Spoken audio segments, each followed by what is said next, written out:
What's up, guys? Welcome to another episode of Rukshan On X.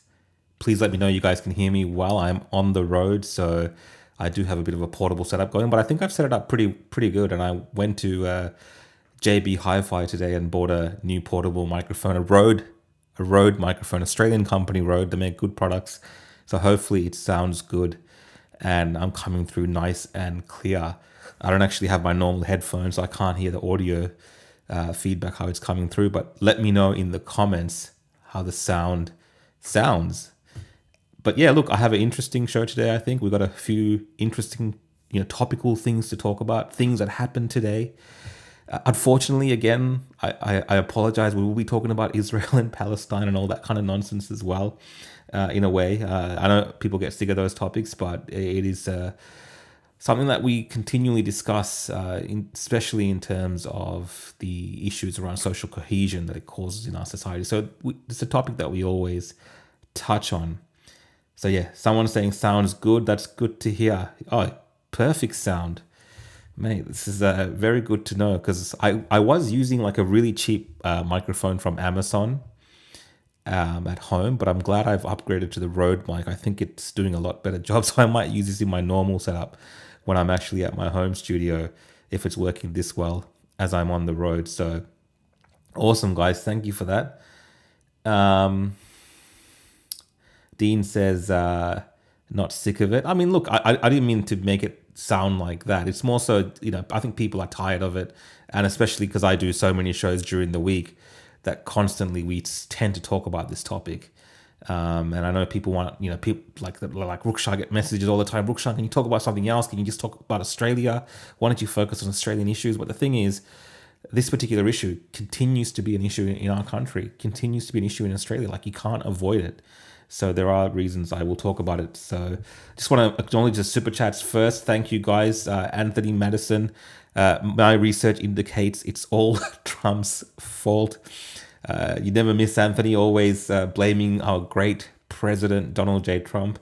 I believe the greatest leader of our generation. People might disagree with me, but some of you might agree. But yeah, they do tend to blame him for everything. But I think he's done a very good job, and it'll be a long time before we see someone else like him in the future. So there's that. Equity, thank you for the super chat. Great to see you again. I know you joining on the opposition podcast, and it's just great to have you here on Rukshan On X as well. So thanks, mate. Thank you for the super chat. And Juliana Campbell, I'll get to this maybe later. ABC calling Aus activists hostages. Your thoughts? Are you referring to the? You can just put in the normal chat if you want to tell me. Are you referring to the activists who were on the Sumud flotilla to Gaza, Israel? Are those the people that they're calling the hostages now? They're not hostages. I mean, they're not hostages. They've been detained. It's like saying the asylum seekers that come to Australia and then get processed and detained at our detention centres and whatnot are hostages. They weren't taken from, no one came to Australia and took them to Gaza, if that's what we're talking about.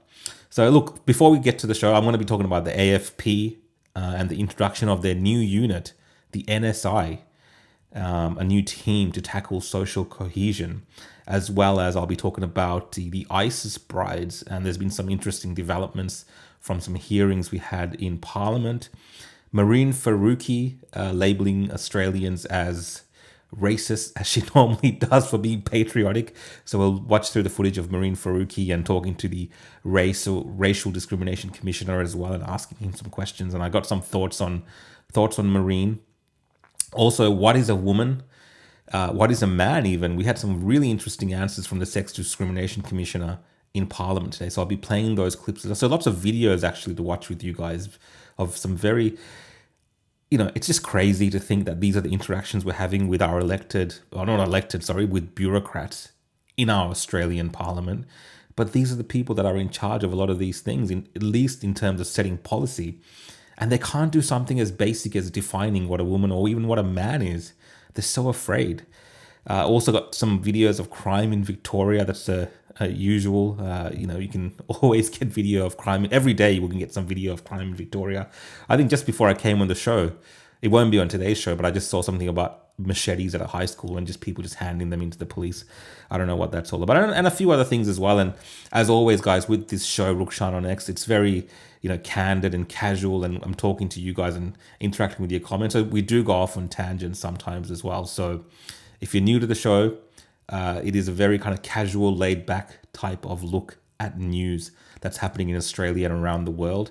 And it's very conversational because it involves everyone that's a part of the comments. And that's why I have the comment stream on my left here. And you can see the comments coming through on my Facebook, my X, and my YouTube. So if you're not following me on those platforms, hit the like, subscribe, and follow buttons on those platforms, and share it out, get it out there if you want to.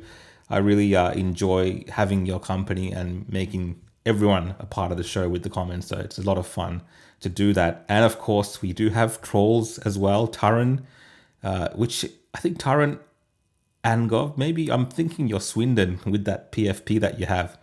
Did you get your 7K per post, or is that baked into the salary?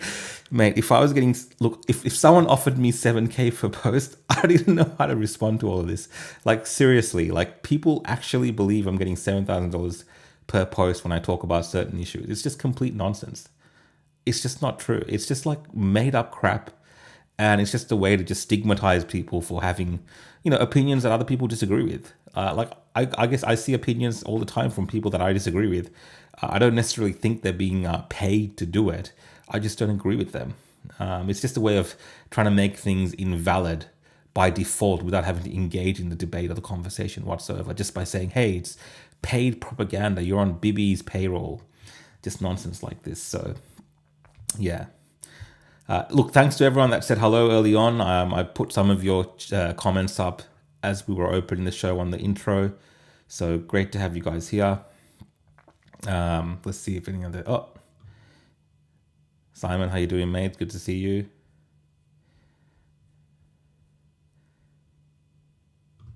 Simon says, if people think the issues in the Middle East won't affect us here, they're deluding themselves.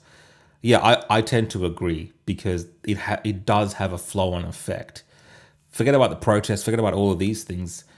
Just in the fact that governments tend to use those scenarios which are happening overseas, and then the social disharmony that's created here, because they don't want to address certain communities, to do things like what we're seeing today. The AFP putting together a new investigative unit, which has some sort of wide-ranging mandate. If you look at the wording of how they've described their specific role, it looks like they could target just about anyone. So it's a bit crazy. I'll get to that soon. This is a good one. Was Avi hospitable to you in Israel? What was he like traveling with? Traveling with Avi is traveling with...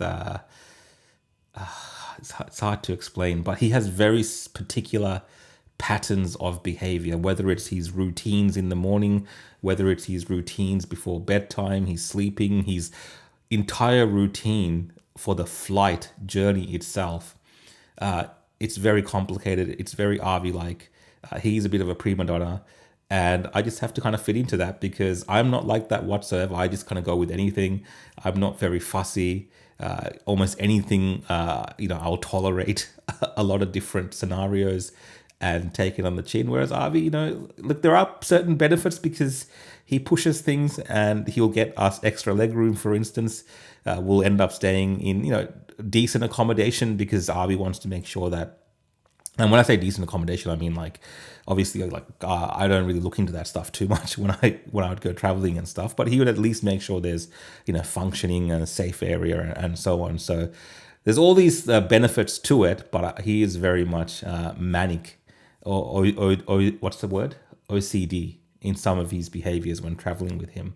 But yet look very hospitable, and obviously Avi also has a lot of family in Israel proper, so there's a lot of connections there as well, and everyone is very hospitable, very, very lovely, and it was awesome to meet some of his family that are there as well, so that was cool.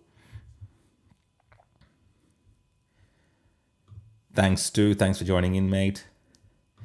Kitty, thanks for the hate watching.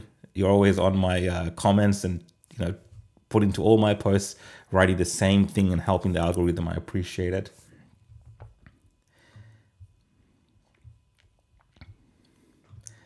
Claudia says Albo calling elections in 18 months. Interesting. 7,000 per post. What happened? What else is there? Clipper Chick says, hey Rukshan, welcome back. Good to be back, mate. This is my second episode back. We did the practice one on Monday, so it's good to be back.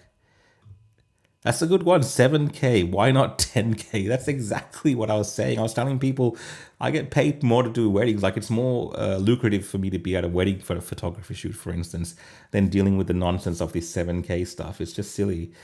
Anyway, let's move on from the 7K.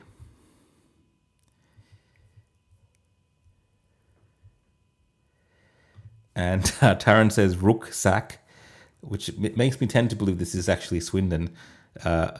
Rucksack, which group do you think the NSI will be used against the most? So on that, that's a good segue into this next topic that I'm going to be talking about. Let me just pull up the press release from the AFP Media, the news center. Let's have a look. All right, let's bring this up. I think the text needs to be a little bit bigger. So this was announced today. If I done a post about this just maybe an hour or so before this as well, but let's just read the whole statement and I'll give you some of my thoughts around this. AFP launches National Security Investigations Team to target groups causing harm to social cohesion. That sounds very broad, just at the outset before I read any of this. That sounds very broad because what exactly does social cohesion mean? It's very kind of ambiguous term. And then targeting groups causing harm, what's defined as a group? Like, what does all that kind of mean, right? Let's read this. The AFP has set up a new National Security Investigations Teams, NSI, to target groups and individuals causing high levels of harm to Australia's social cohesion, including the targeting of federal parliamentarians. The NSI teams began operations in Sydney, Melbourne and Canberra in September as a part of the AFP's well-established Counterterrorism and Special Investigations Command. The remit of the new teams is to target those attempting to damage social cohesion through a four-pronged strategy centered on national coordination, policy development, legislation and police operational actions. Again, all of this sounds just like wishy-washy terms. Maybe they have some sort of meaning within the police infrastructure itself, within the AFP. But in terms of a publicly understanding what they mean by any of this, it could mean absolutely anything.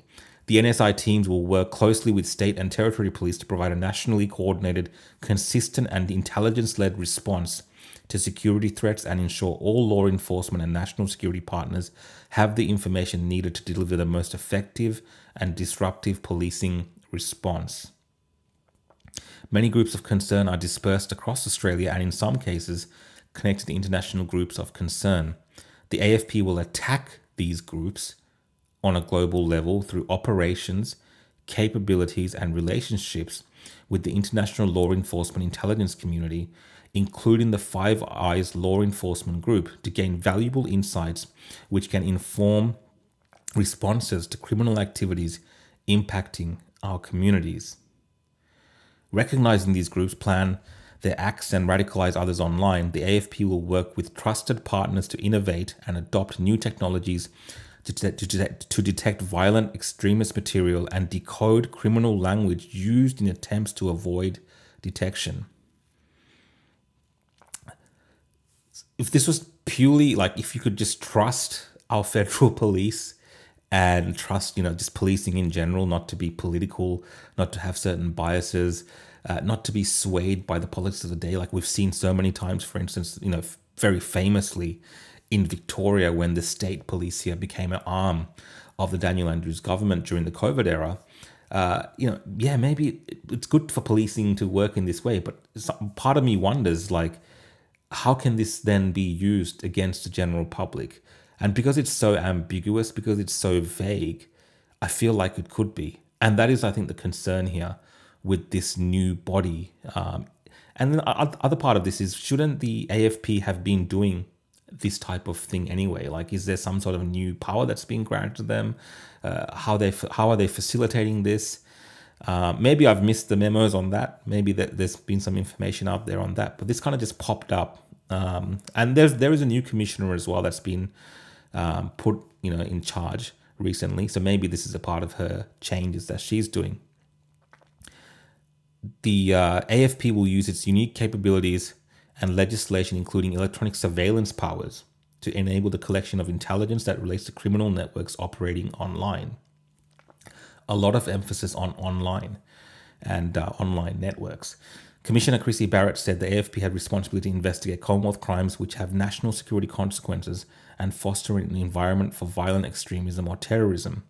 There are current and emerging groups who are eroding our country's social fabric by advocating hatred, fear, and humiliation, and the AFP is putting them on notice, Commissioner Barrett said.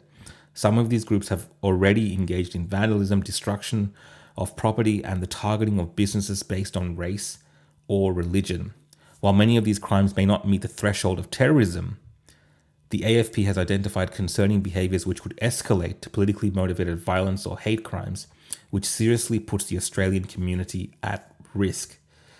There again, there's a very interesting comment there from the AFP in this statement that a lot of this stuff they're looking at doesn't really meet the threshold of terrorism, but they're concerning behaviours. Again, behaviours could escalate to politically motivated violence or hate crimes.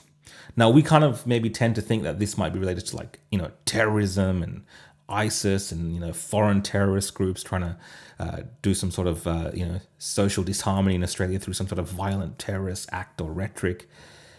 But history has shown us, especially in the last decade or so, and if you look at other countries, what's happening, especially in the UK, that these type of instruments that the police have power, these new powers that they gain or these new bodies that they create, tends to target the speech of just everyday citizens, of people gathering together on groups online with different political ideas and political views, not necessarily ones which are violent or threatening in nature as to what we understand those terms to mean, but more so, they might be coordinating to overthrow government through peaceful means, such as a new political party, right? We're seeing this in Germany with the AfD, that kind of they're labeled as a far right extremist party, and there's lots of things happening in the background with security services there looking into that particular party to destabilize what's happening in Germany, as an example, without going too deep into that story.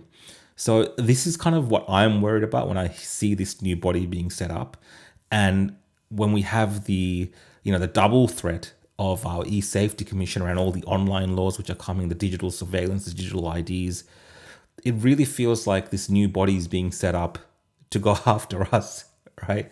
To go after everyday Australians. And I want to be wrong. I want to be wrong here. I want to believe that the AFP and the police, state police, would be looking at groups like Hamas and other, Hezbollah, right, or other foreign terrorist groups which might be trying to peddle influence in Australia. We know, because we know that these groups are illegal. They're defined as terrorist groups in Australia, but currently the AFP are not doing anything about them. People that support those groups, for instance, in Australia, taking to the streets and saying all sorts of stuff, right? We've seen scenes of people with ISIS flags and so on the Sydney Harbour Bridge. What's the AFP really done about those groups? So what, if they're not doing stuff about them now, why do we think they will do stuff about them after the creation of this particular team? There's just something that's not quite right about what's happening here. And I have seen a lot of commentary online from people saying that this organization will be set up to go against, the current boogeyman for the federal government, which is like sovereign citizens that they've targeting, right, very recently. And we've seen them go after the guns, right? And we've seen some comments from the WA Premier surrounding this as well. And we're seeing, our mainstream media like the ABC pushing this particular angle. And look, there's a debate to be had there around people with certain views like this. Fine. But we are seeing a hyper focus on patriotic individuals, people that love their country, for instance, groups like this. They're the ones that governments tend to go after, everyday Australians. Not so much the people who are actually waving terrorist flags, burning Australian flags, doing all that kind of disharmony, right, out there in the open, targeting minority groups. I can go on and on and on, and throughout the rest of this show, with the other news stories I'm talking about, I'm going to be talking about those things, right? And of course, the biggest hypocrisy in all of this is just over the last couple of days, what are we talking about in Australia? That the Australian government has brought in, they're bringing back ISIS brides, like people that literally went to support terrorism, the most barbaric terrorism during that time, the terrorism of ISIS that was, raping and pillaging through the Middle East during those years. People from Australia that willingly, knowingly went there to support that cause. Who knows what sick, twisted things that they took part in. The Australian government has facilitated their entry back into Australia, trying to hoodwink all of us and pretend that they had nothing to do with it, right? And some of that's come out today that, this is all kind of a scam on the Australian people. And then we have the AFP setting up these groups while the government's bringing in ISIS brides. This is all a joke. It just seems like a massive joke, and it seems like something that'll be used to target, everyday Australians, target people like us even, who knows, right? How many of us had the wrong think during the COVID era? Would a group like the AFP during that time coordinate to go after like an anti-lockdown movement? I think so. I think they would have done that. This sounds like exactly the purpose that they would use this for, especially if they're going to be using, intrusive surveillance technologies online. Anyway, that's enough of me ranting about the AFP and this particular new unit that they've put together, the National Security Investigations Unit. And to top it all off, they actually have a hotline. So I don't know if this is the actual snitch hotline that you'd normally use for the AFP, or they've set one up specifically for this, but they're encouraging people. They're encouraging people to come forward and report any suspicious groups or individuals or people that might be engaged in this kind of activity that is a threat to social cohesion. And I just wonder how this would be abused, right? And I was joking. I was saying, on my Facebook post, hey, I just called them up and I let them know about the Australian Broadcasting Corporation, because if any group needs to be investigated for causing disharmony in Australia, I would probably start with the ABC and all the crap that they put out to sow actual discontent within our society, right? All the lies and the dishonesty of the mainstream media, of which the ABC is one of the worst perpetrators. They should be investigated for ruining social cohesion in this country. So I said that in jest, but I can see a scenario where, people will start dobbing people in and dobbing groups in, and, there'll be targeting of individuals. Like, I've already had comments when I've shared this story, people messaging me laughing, saying, yeah, we're coming after you, we're targeting you, we're going to call you in. So I don't know. I just feel like just history tells us, and when I talk about history, I'm talking about the last 5-6 years, that governments will use these tools to go after conservatives, to go after what they perceive as right wing, right? The same way they're ignoring all the left wing violence right now. Okay, I'm happy to be corrected by the AFP. All right, maybe we will see an even fair hand when it comes to this, but maybe this is not necessary whatsoever, and maybe this is dystopian, maybe this is Gestapo-like. And maybe we don't need another layer of, policing, right? Extra policing. Let me know your thoughts. There was actually one more article related to this that I wanted to pull up, and that was, let me just bring that up. Here we go. And this should give us more clues about what's going on here. New AFP boss warns hate crime laws may need to be strengthened further. So whenever we talk about hate crime laws, what are we really talking about? We're talking about speech, right?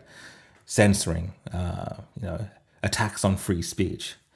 And, here we have in an interview, the AFP boss pretty much saying, we're going to introduce this new body called the NSI to look out for issues around social cohesion. And we also need to strengthen, maybe, hate crime laws. So when you put those, two and two together, you also add in the fact that we have the e-Karen trying to censor Australians from seeing certain footage and control what we see online. And then you add in the other little ingredient that they have up their sleeve, which is the digital ID, the ban on social media for under 16s, and the the kind of biometric recognition stuff that they want to enlist all of us in. Voluntarily, they say, but we know how that goes. When you add all those little ingredients together, you can see this little dystopian Gestapo-like system being set up right in front of our eyes. And I think we're headed somewhere, as I'm seeing in the comments, to like a very kind of strict police state where we're very controlled. And I don't know who fights back against this. I don't see, obviously, Labour or the Greens doing anything around this. The Liberals are a bit wishy-washy as well. Of course, the minor parties and them will raise some concerns and, try their best. But it does feel like this stuff also gets through. So, yeah, I just saw someone saying it's advanced communism. Let's go read through your comments. I'll just see whatever super chats that we have as well.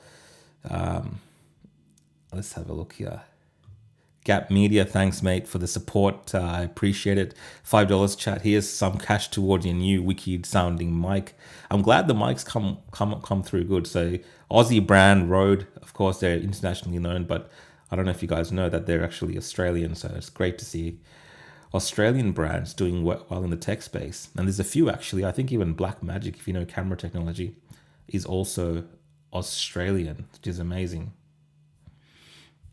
Okay, let's bring up your comments, guys. Give me a moment while I find some of your comments to read.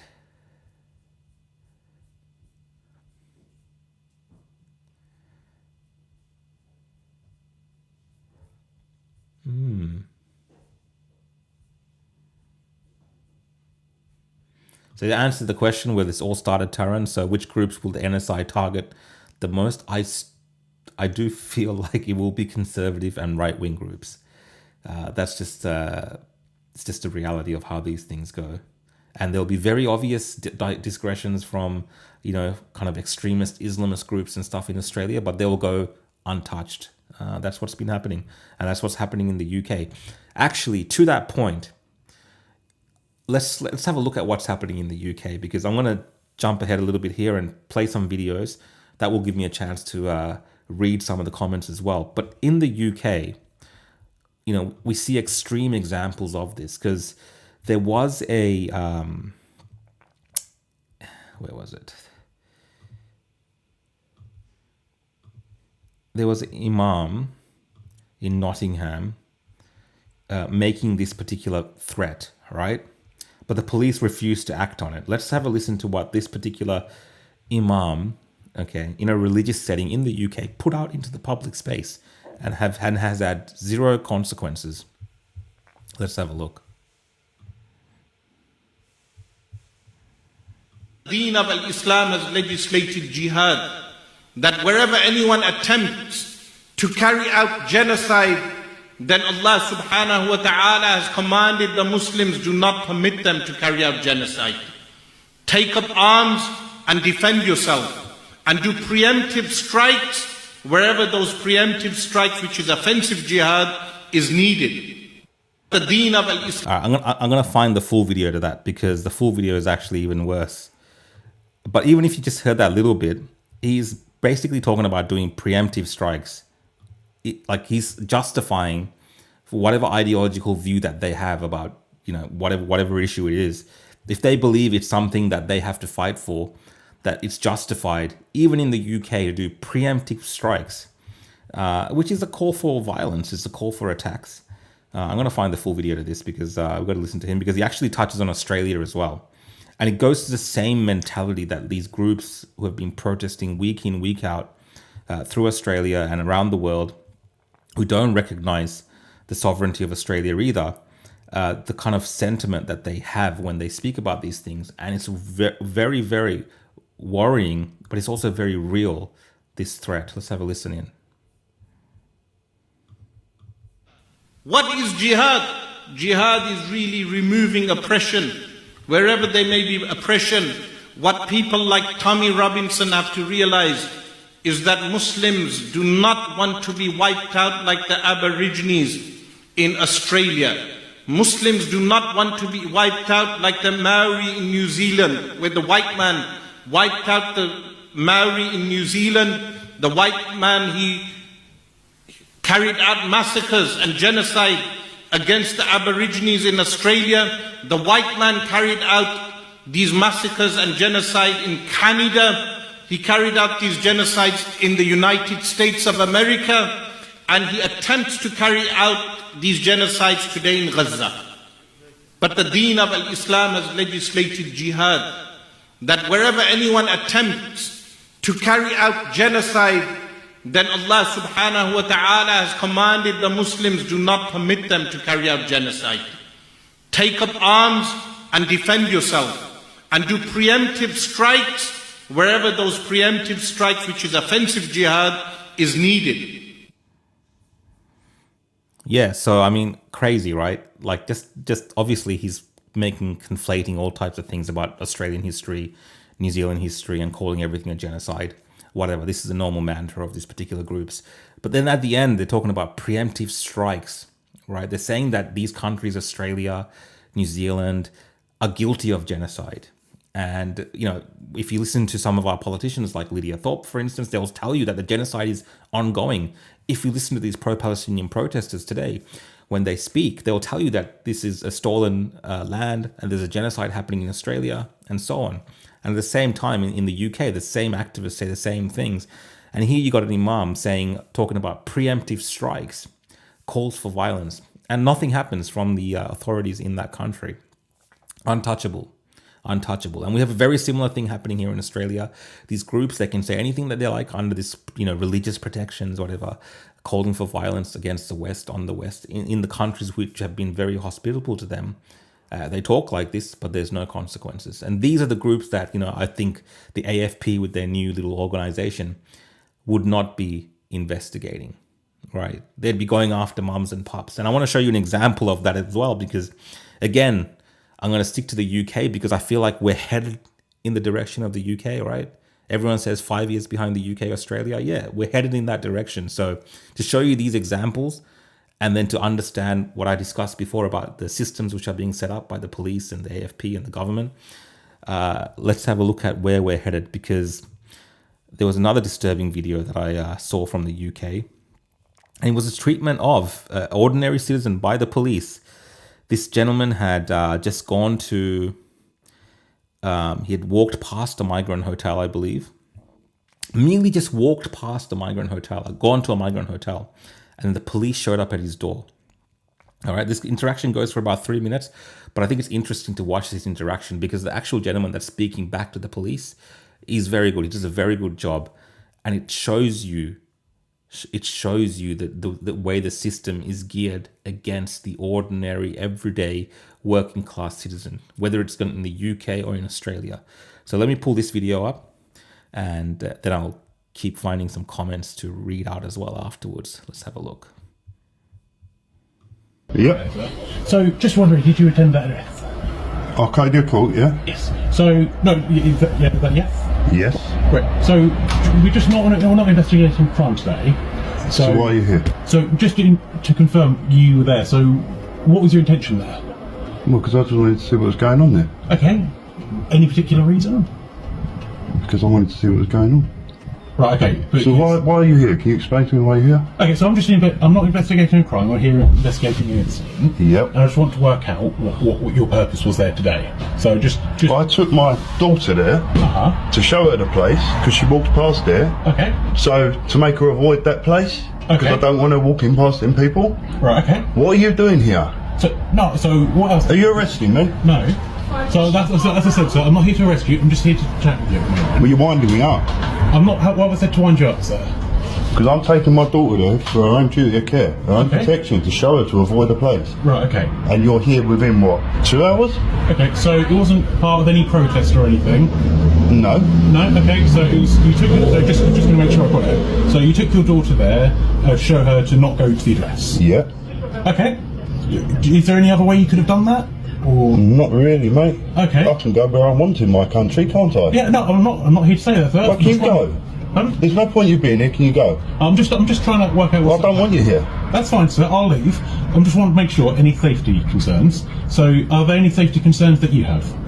For children of Faversham, yes. Okay, but so you're not a Faversham resident, is that correct? I am, but I'm just here temporary. So. Oh, you're here temporary. Okay, Yeah. so you are a Faversham resident. Yeah, and I care about Faversham. Okay, yeah, no, that's fine, I sir.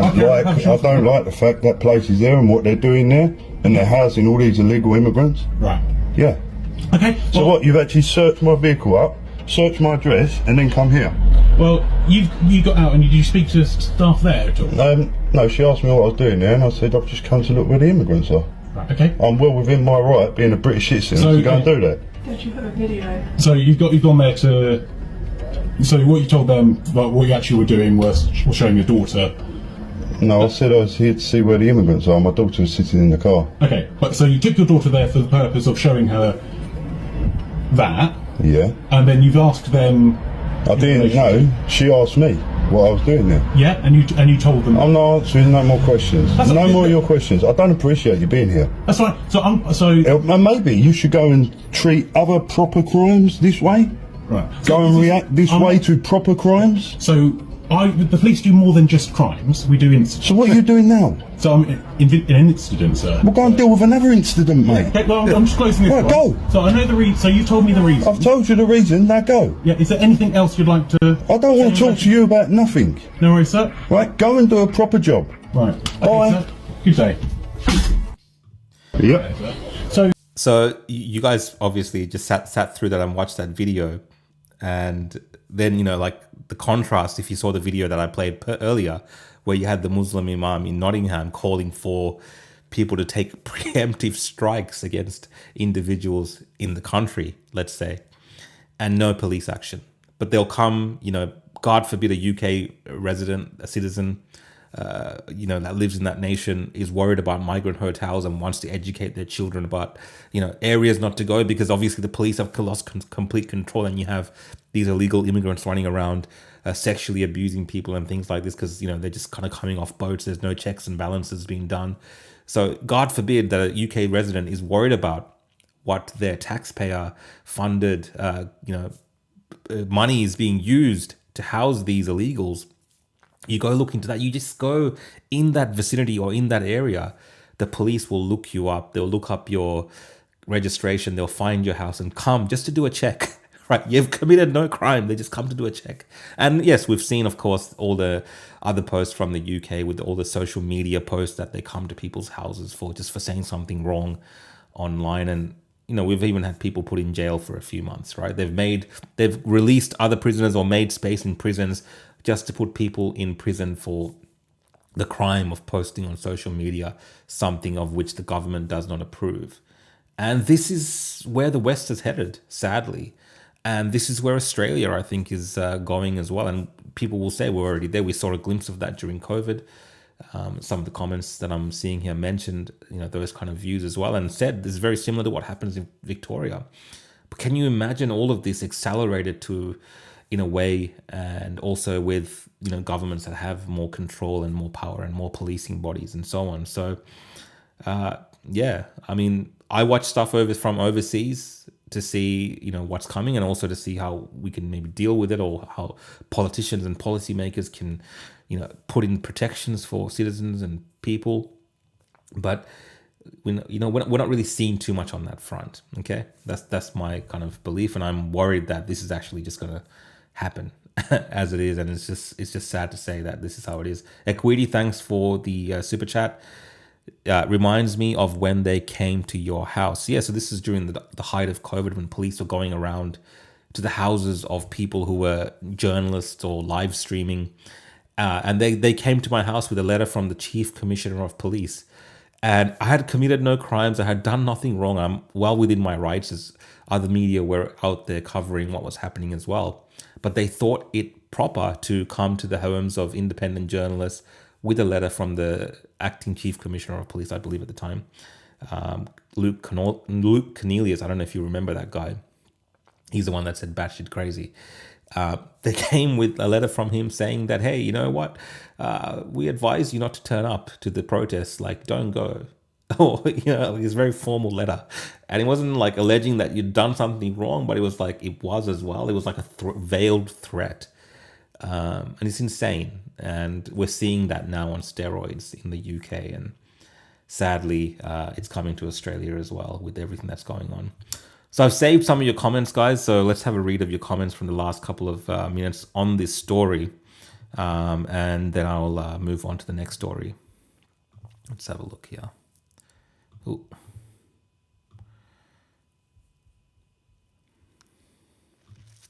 Hippie Broughton says, if you speak up, we are coming for your posts. Does feel a bit like that, mate. Does. Dean says, in other words, don't be proud to be conservative or a nationalist. Yeah, I mean, almost any kind of views where you're being a traditionalist in the sense of, they were trying to say that Andrew Hastie by saying that, Australia is changing was like a far right view, like an extreme view.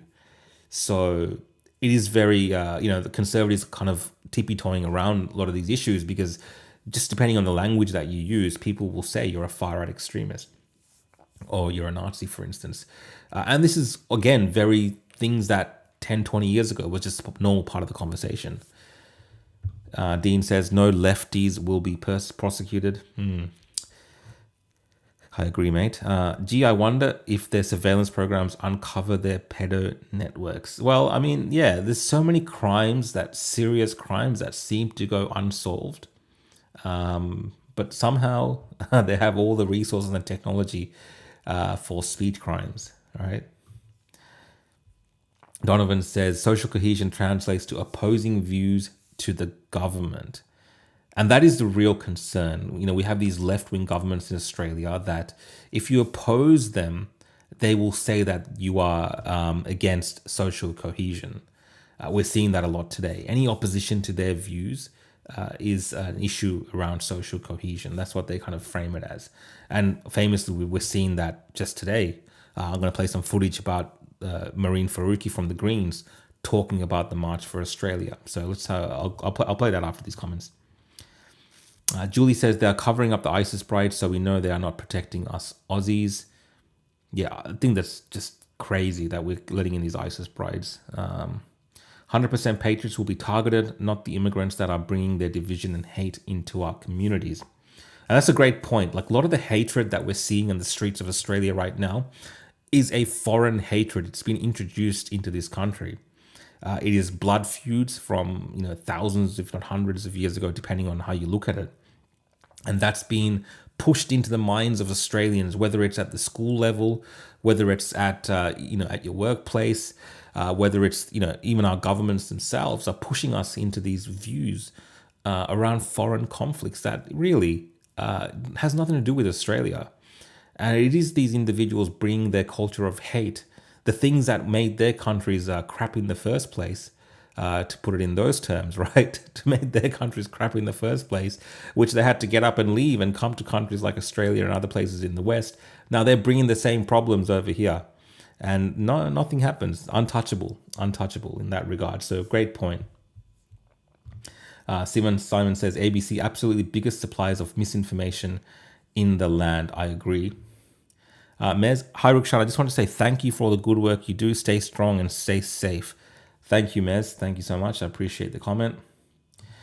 Dean says, imagine a white Christian said that. I think you're referring, Dean, to the comments made by that imam in Nottingham in the UK, where he's telling people to do preemptive strikes.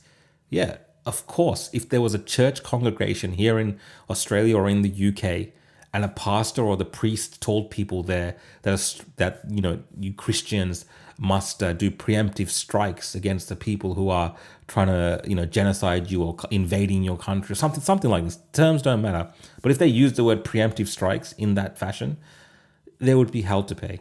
So 100% I agree with you on that comment there. Jenny here says, been here for most of my life, born in the same country as you, and watching the total destruction of Australia by unelected elites who are running the corporation of the Australian government. I agree, Jenny. It's just sad to see. It's really sad to see what's happened. So definitely agree with you there. Sammy Rogers, by preemptive, do they mean attack people that aren't doing them any harm? Yeah, I think pretty much. Like they will, like it's all down to interpretation. So, right now we're having this fight over whether there's a genocide happening or not, for instance. The whole group of people, for instance, that there's like, if you ask people from the Middle East, okay, I'm not trying to stereotype here, but if you ask people from the Middle East, anyone that's Arab or Muslim, most likely, majority of them will tell you, yes, it's a genocide. All right. But if you talk to Westerners, if you talk to other groups of people, they will discern that in a different way and they will analyze it in a different way. All right. The same people that will tell you that it wasn't a genocide in Syria, that when 300,000 people died or whatever, or it wasn't a genocide, what's happening right now in Nigeria where Christians are being slaughtered. But no, this specific thing, what's happening in Gaza, where again, these determinations are made by bodies with dubious histories, all of them, whether it's the Hamas Ministry of Health and whether even it's the UN. I talked about that yesterday on the Opposition podcast. These places can't be taken at face value. So, yeah. Simeon says, living in the UK is a nightmare. I mean, it's a beautiful place. I went to the UK, but yeah, definitely it's obviously changed an extreme amount. All right, so let's move on to the next story, guys. I'll bring that one up. I'll just clear up this one. Let's go to the AFP. And we have, of course, the ISIS brides. How this is even a thing is just blows my mind that we are tolerating this crap. But it is what it is. Let's have a look at the ISIS brides.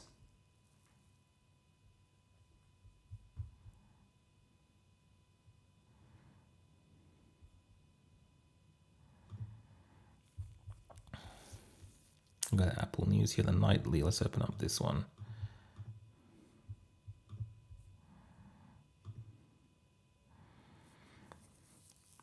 Home Affairs confirms 6 people linked to ISIS fighters are back on Australian soil. Home Affairs has confirmed ISIS brides are back on Australian soil after government officials dodged questions about the cohort on Tuesday. Department Secretary Stephanie Foster has told a Senate estimates hearing on Wednesday that 6 individuals, 2 women, 4 children, have returned on September 26th. The women known as ISIS brides had smuggled themselves and their children out of Syria following the Islamist group's collapse. Senior bureaucrats told Wednesday's hearing that Home Affairs was informed early June that the group had the intention to return to Australia. Ms. Foster added that she had informed Home Affairs Minister Tony Burke at the time. Ms. Foster said the return had been personally arranged travel and the Home Affairs didn't play a role in coordinating repatriation. My understanding is that though that was personally arranged travel, which we had no role in facilitating, she said.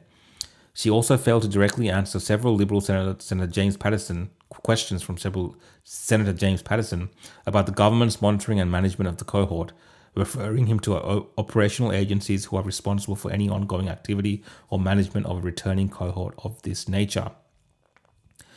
Ms. Foster also couldn't provide basic details to questions about the cohort's location, including which state or territory police force would be involved in that ongoing management. Just because there's not a repatriation doesn't mean we don't need coordination. These are people who left our country to join the terrorist organization, Senator Patterson said. It comes after Foreign Minister Penny Wong dodged questions about the cohort in another estimates hearing on Tuesday. Prime Minister Anthony Albanese had also refused to provide details about the cohort when asked about media reporting during question time in September. The PM had claimed that an article by The Australian about a top-secret operation to return the group before Christmas was inaccurate. Well, it seems like it was pretty accurate now. Housing Minister Claire O'Neill also would not concede that ISIS brides had returned to the country in an interview on 7 Sunrise on Wednesday.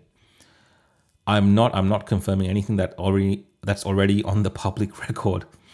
Anyway, you get the gist of what I'm talking about. Basically, the government's been denying that this was happening. Somehow these ISIS brides, these 6 of them, had smuggled themselves out of Syria and repatriated themselves all by themselves without any knowledge and help of the Australian government. I mean, that in itself should be worrying if people formerly linked to ISIS were coming to this country without the knowledge of the Australian government, especially such high-profile individuals like this, when you consider the ongoing intelligence that would have been had in this area. So obviously someone has to provide the information in terms of the papers for them to be able to come back into Australia. And that would be, of course, the Australian government. So they had to have had knowledge of this. And look, it raises all types of serious concerns. These are people who are radicalized enough to leave the country to join a barbaric, savage terrorist force that hates this country, that hates everything that we stand for in the West, that took part in barbaric, savage murders. These were the women that, their husbands were holding Yazidis and other types of minority groups as sex slaves, and these women knew about it. So these are the type of individuals who are coming back to Australia, and it's been facilitated by our government. And where are these people going to be? Who's going to be monitoring them? Will they be helping to spread terrorism in Australia? Will we as Australian citizens know if an ISIS bride moves in next to us? Do we have a right to know? Do we deserve to know? It's all pretty sick. We did have today Penny Wong struggling to answer these questions. I got that video, so we're going to have a watch of that video and I'll go through your comments.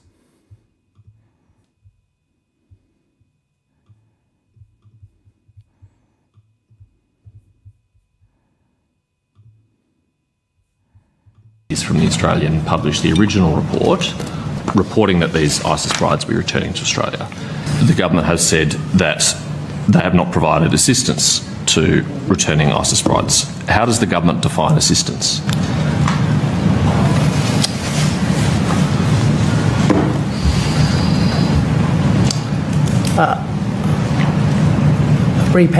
Repatriation assistance.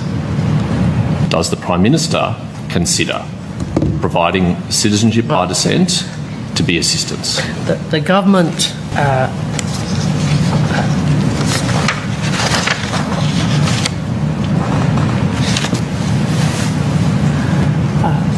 So it is not assisting someone to return to Australia to provide them with the documents they need to enter Australia? well, it's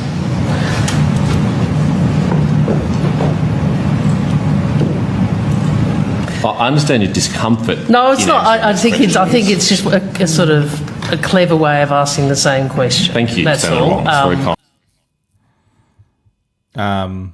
Yeah, so you saw Penny Wong obviously selling Australia out. They've been caught out and they can't answer a very simple question around this. They're obviously hiding the truth of their involvement. It's all gonna come out. I think the whole thing is that they've just known for a long time that they're bringing back these ISIS brides, and they've just been cowardly to be able not to tell the Australian public about this because they didn't want to deal with the blowback, right? They didn't want to deal with anyone, people talking about this in a way that might cause them any kind of discomfort as politicians in the public spaces, right? It's all different now because they've managed to smuggle them in secretly.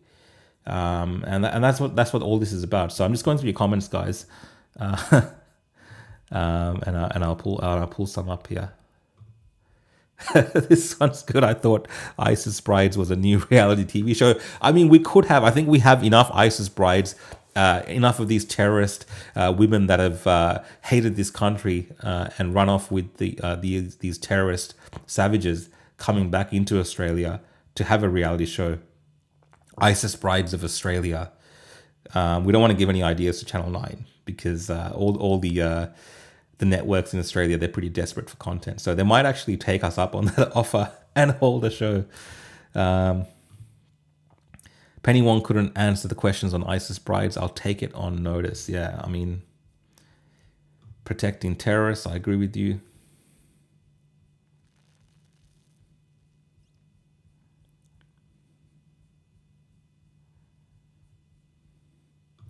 The ISIS Bride's sons are now fighting age, no screening. Yeah, and there's people saying, oh, there's the citizens and they're this and that, they made mistakes and they've repented and they've come back.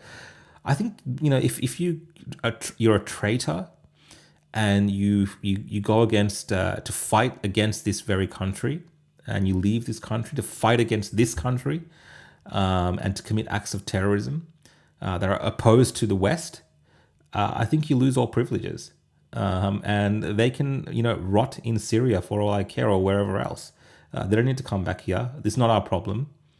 And we don't need to be so compassionate for these terrorists. That's just the reality of it, because, if they had their way during that time, they would have done inhumane things to Australians.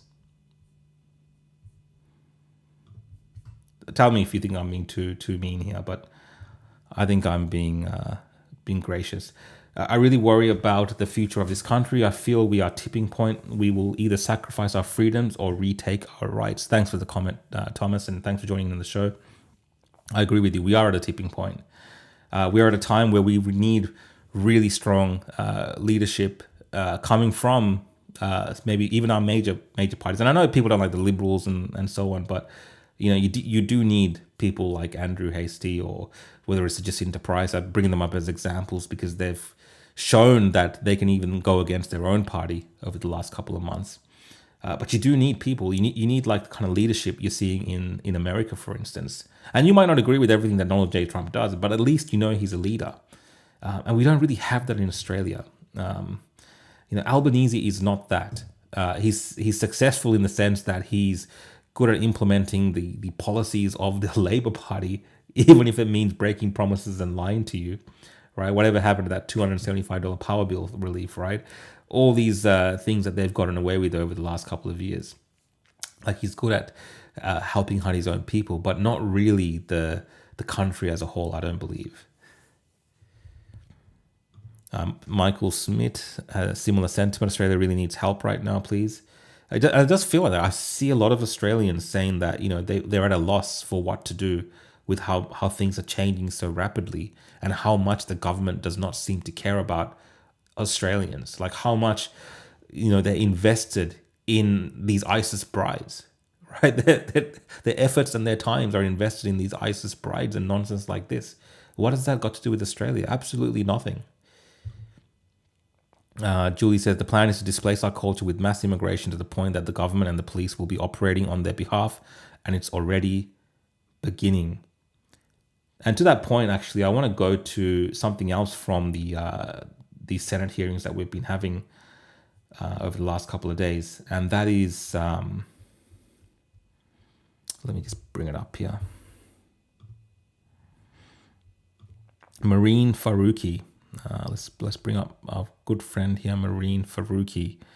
This is a clip from Australian versus Agenda, guys. If you're not following that account, they do put up clips from Parliament. So if you want to see these kind of clips that you don't normally see on the mainstream news, right? We don't hear these people talking in their element all the time. We just get their little crafted little sound bites from the ABC or Channel 9 or Channel 7.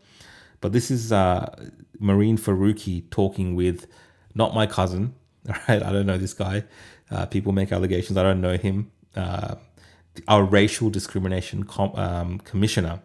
Let's have a listen in on what they're discussing about Australia, and I'll give you some of my thoughts on this. Commissioner, you also must have seen with a lot of concern the recent, far right being emboldened with their so-called March for Australia, which in Naarm ended up with a violent attack on Camp Sovereign and First Nations people. The marches were attended and addressed by neo-Nazis and far-right extremists. The Prime Minister responded by saying that good people had attended rallies. We know that politicians over the years have dog-whistled as well, with Senator Jacinta Price making a number of comments about Indian migrants. Just recently, Andrew Hastie said that Australians were starting to feel like strangers in their own country. We've seen migrants and international students being blamed for the housing crisis. How does this messaging around people of colour and First Nations people help embolden the far right, and does it? When you say that, well, So, Senator, the messaging you referred to is messaging on migration, I assume. Yes, Yeah. on people of colour, yeah. It's clearly migration is a policy issue that can and should be debated. The issue is when certain groups are dehumanised or isolated. As, for example, prior to that particular march that you just referred to, there were posters and propaganda materials that targeted the Indian community, which caused enormous distress to many in the Indian community. It's that dehumanisation and isolation that is highly problematic, and it's racist in its nature, and that's what causes the problems when simplistic solutions that dehumanise groups rather than informed, sensible, well thought out discussions about complicated issues. So yeah, that was just Marine Faruqi, Senator for the Greens, obviously having a go at the March for Australia, having a go at also linking that to Jacinta Price and so on, and talking about the rise of the far right in Australia. And again, like the problem with people like Marine Faruqi is if you look at, of course, you know, the attire that she's wearing, she's a very pro-Palestinian, pro-Pakistani senator. She might as well be the senator for Pakistan and Palestine, right? That's what she should be, because that's where her interests seem to lie. And she, of course, sees the faults, anything to do with Australian patriotism, anything to do with, Jacinta Price, for instance, showing with the Australian flag, things like this blow her mind. You know, she's taken pot shots at Pauline Hanson all the time, and famously even beat her in a court case or a human rights hearing. So for racism. But yeah, this individual is obsessed with hating, I believe, my personal opinion. She doesn't seem to like Australian patriotism. She doesn't seem to like many things about this country. She's obviously obsessed, like I said, with Palestine and Pakistan. And she makes that very clear, and it's very obvious if you listen to her and watch her. But there's many people in this country, many Australians, let's just say, like, overall, that vote for the Greens and support this particular party, and they continue to grow as well. Maybe they didn't do that well in the last election because of maybe people are waking up to them, but they do continue to have a presence in Australian politics, and they're very much anti-Australian. Member for Palestine, someone saying, yeah, look, I actually got a video. I'm going to pull up this video that I have of Marine Faruqi. This is from 2023, and this will illustrate my point. All right, maybe you've seen this video before, from 2023. This is an Australian senator. All right, she is in Australia. Australia is the country that she is being paid by as a senator to represent the interests of the people of Australia. And look what she was talking about in 2023, using her parliamentary time as a senator. This is the crap that she was talking about. Absolutely nothing to do with Australia. Pakistan is experiencing some of the most intense political, economic, and climate turmoil it has seen in decades. The nation is caught in a death spiral, and the economy is in nosedive. Pakistan has billions in debt from overseas governments and institutions, and inflation is at record highs. Cost of living is rising, and people are struggling like never before. Pakistan desperately needs IMF funds to avoid defaulting on its soaring debt.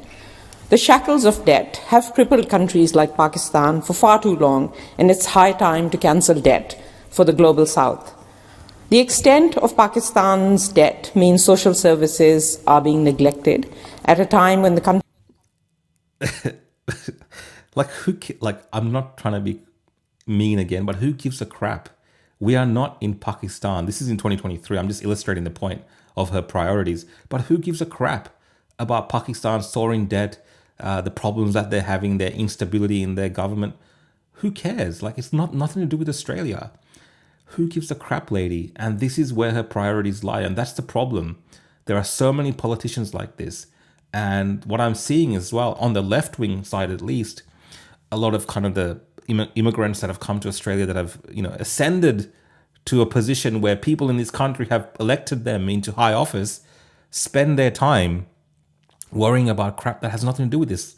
Like, what's the name? Senator Payman is another example. Goes on about Palestine and Afghanistan and all sorts of nonsense. Nothing to do with trying to make this country better, trying to make this country greater, right? And of course, then we have the performative obsession with Palestine from across the board on the left.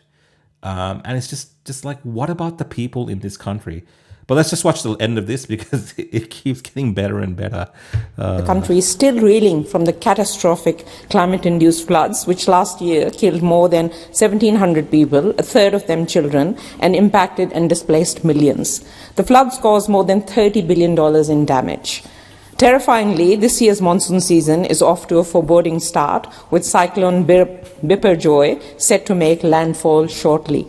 Amongst all this, Pakistan has been facing growing political instability triggered by the former Prime Minister Imran Khan's removal from office in April last year.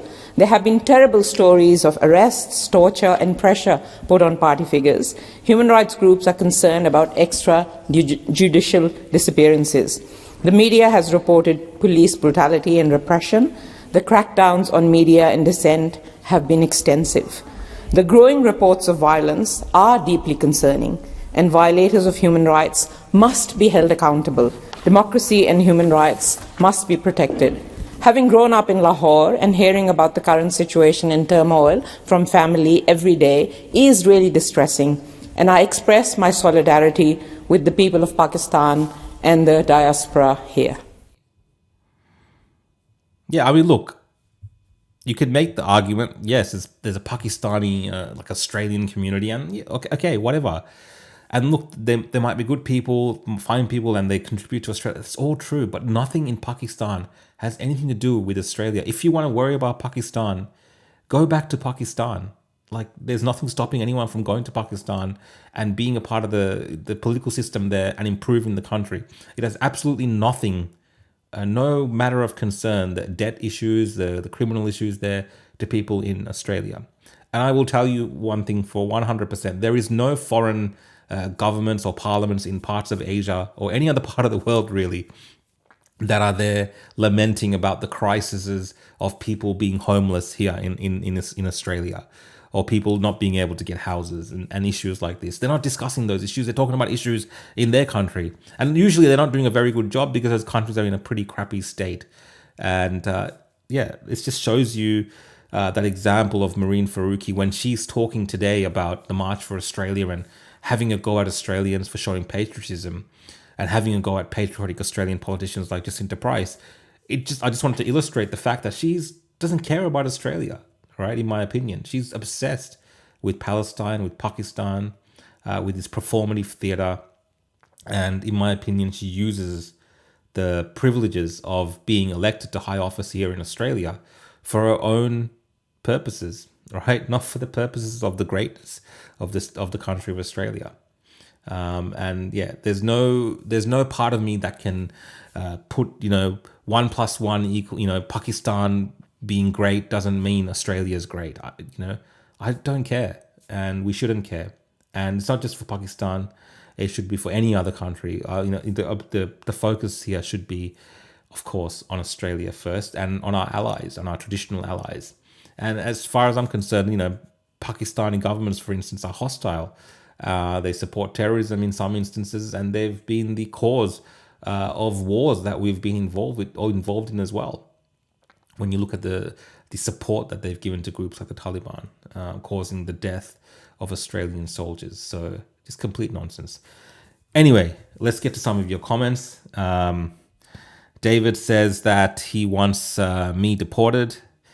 You want to deport me? Yeah, that's fine. Have good luck. Mez says Pakistan has moved to the UK. Yes. And look, I know a lot of Pakistani people, and there's some lovely people, and they're not all like any community and any group.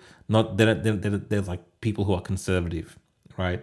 There's people who have certain views that don't support this type of people, like Marine Faruqi, but that's not what's promoted widely in society, right?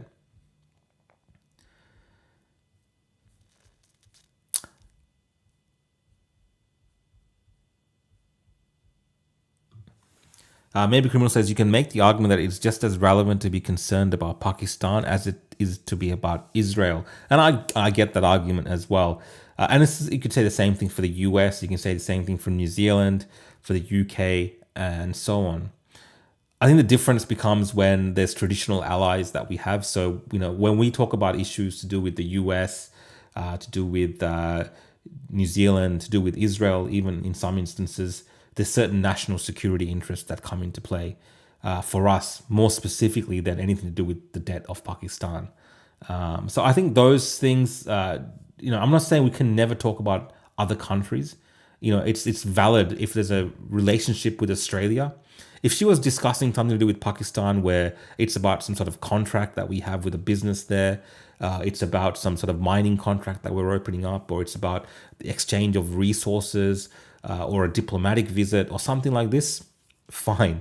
But if you're just going to go up there and just talk about issues to do with a foreign country that have nothing to do with Australia, that's problematic, right? I'm not an isolationist. I understand that in foreign policy, in diplomacy, today the Prime Minister welcomed the President or the Prime Minister of Singapore, for instance, and we have economic ties with Singapore and we have trading ties. So discussing Singapore in that context within the Australian Parliament, it makes sense. Discussing free trade agreements with other countries makes sense. Discussing, we're doing a defense agreement, I think, with Papua New Guinea. So if we're talking about Papua New Guinea in that context, it makes sense. So we don't have to be isolationists. We can talk about other countries, like Pakistan, India, wherever it is, we can talk about it. But your main focus, if that's your only topic, is about some issues happening there that has nothing to do with Australia, then no, that's kind of where I draw the line. And I think Marine Faruqi and a lot of these Greens, their focus is hyper-focused on issues that don't impact Australia whatsoever. Anyway, thanks for all the comments, guys. Let's keep going on, and I'm gonna go to the next topic, which is also from this these hearings that we've been having. So these hearings have actually been pretty good, the Senate hearings. Let me just pull this one up here. I think I saved an article because it just came out today. Yeah. I'll find the videos after.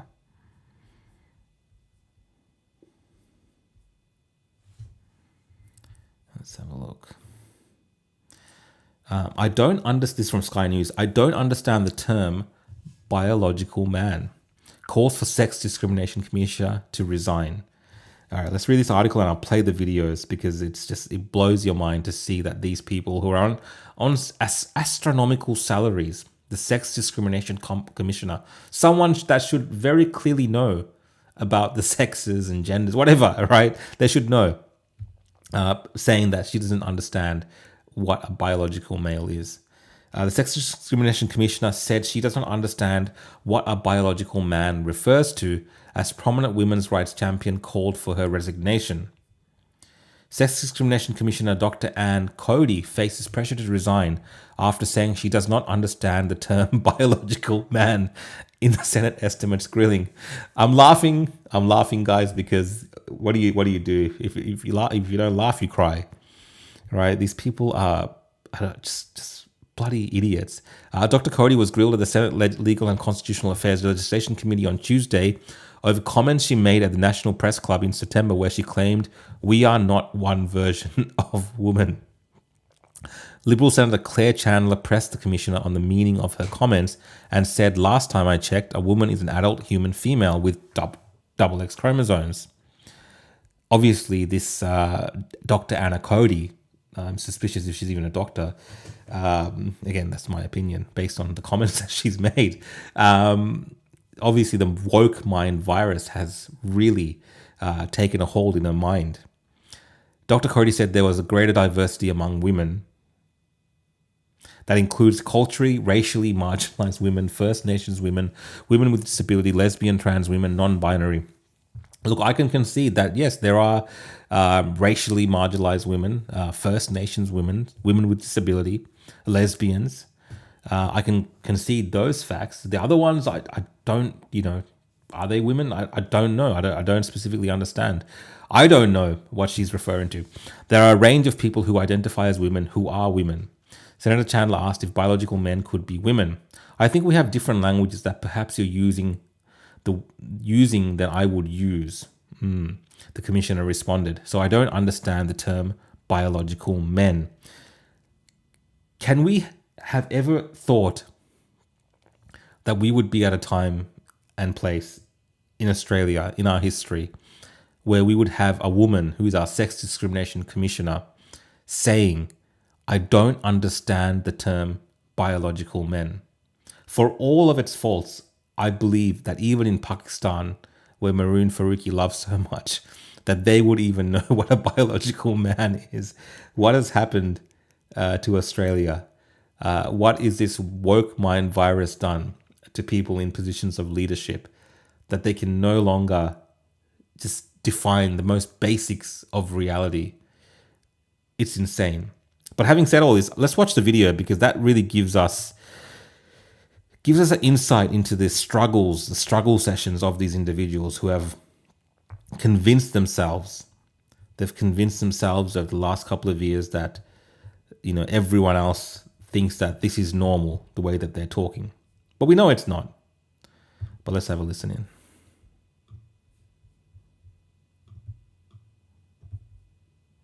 And this was shared by Women Speak Tasmania. Should follow them back. I don't understand the term biological men. I don't understand the term biological men. So Australia's Sex Discrimination Commissioner doesn't even know what male and female means. No wonder she is happy to let a male child rapist in a woman's prison. Let's have a listen. Men. So I think that we have different language that perhaps you're using than I would use. So I don't understand the term biological men. Right. This might be a short tranche of questions then. Commissioner, does the Sex Discrimination Act protect the rights of women based on their sex? Yes, it does. How? So the Sex Discrimination Act makes it unlawful to treat someone less favourably on the basis of their sex. So, for example, not giving someone a job because they are a woman, or not giving them a promotion because they are a woman, then that would be against the law under the Sex Discrimination Act. And just so I'm abundantly clear, you're saying that the Sex Discrimination Act does protect the rights of biological females based on their sex? So again, I'll change the language. It protects women from discrimination. But it doesn't protect biological females, is what you're saying? It does not use the language of biological female. It uses man and woman. That's convenient. Commissioner, does the Sex Discrimination Act protect the provision of women's single-sex spaces and services? Let me rephrase that question, given what you've just said. Does the Sex Discrimination Act protect the provision of female single-sex spaces and services?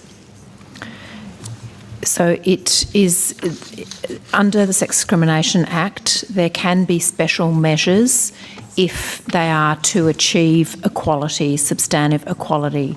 So, for example, a program to address the lack of women carpenters that was provided only to women apprentices, that would be considered a special measure. So it's not providing the same treatment to men who are training to be carpenters, but it's providing a measure to try and improve equality for women who are wanting to be carpenters. What if it were provided to biological females who wanted to be carpenters? So it doesn't, the Sex Discrimination Act doesn't use that language. It uses the language of man and woman. No wonder Australian women are disappointed. Commissioner, you'd be familiar with the Victorian case of a male pedophile being housed in a women's prison. It's been in the media in the last week. For the purposes of the Sex Discrimination Act, do you consider that this man, who is a child sex offender, is a woman? The Sex Discrimination Act includes trans women within it. So the person who I believe you're referring to is a trans woman. Right. That was very revealing. My next tranche of questions. That was very revealing. I mean, that most recent one, that the example that she gave, where you do have that pedophile that, sexually abused their daughter, going to prison and then changing sex or whatever, and then going into a women's prison. And the enablement of that is these kind of individuals that can't answer these questions. That is how you end up with that system. And it's sick. It's sick and depraved. And it's already putting women at risk. And really, the biggest loser from all of this, because you never see it in the reverse. You never see it in the reverse where, a woman that's become a man goes into a man's prison, for instance, right? You never see, it's always about, men wanting to go into women's bathrooms, things like this, right? So it's always the women who are the most disadvantaged by this. And, I think at the end of all of this, when history looks back on these type of individuals here in Australia, we'll be shaking our heads in shame that, we allowed this to happen during this time. Thankfully, you're seeing, at least in America, again, going back to Donald J. Trump, they've reversed much of this nonsense, especially in the sports. I don't know, again, these are, a lot of the comments are talking in the comments here. These are women arguing amongst themselves what they are and denying who they are, right? You can't even blame men specifically for what's happening right now. You have women that go up and deny their actual womanhood and what they are. It just blows my mind.